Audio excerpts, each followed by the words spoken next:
ఇశ్రాయేలీయులు యెహోవా దృష్టికి దోషులైనందున యెహోవా 7 ఏండ్లు వారిని మిద్యానీయులకి అప్పగించెను. 2వ వచనం, మిద్యానీయుల చెయ్యి ఇశ్రాయేలీయుల మీద హెచ్చు ఆయన కనుక వారు మిద్యానీయుల ఎదుట నిలువలేక ఎక్కడికి పారిపోయారంట? కొండలలోను, వాగులలోను, గుహలలోను, దుర్గములను తమకు సిద్ధపరుచుకునడి. ఒక్కసారి ఫుల్ స్టాప్ పెట్టి ఆలోచిద్దాం.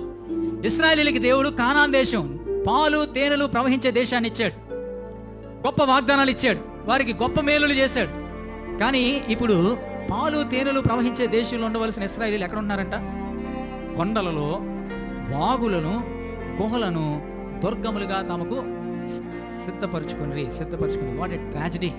దేవుణ్ణి ఉంచాల్సిన స్థానంలో నీ జీవితంలో దేవుని ఉంచినప్పుడు నువ్వు ఉండకూడని స్థలాలకు నువ్వు వెళ్ళవలసి వస్తుంది.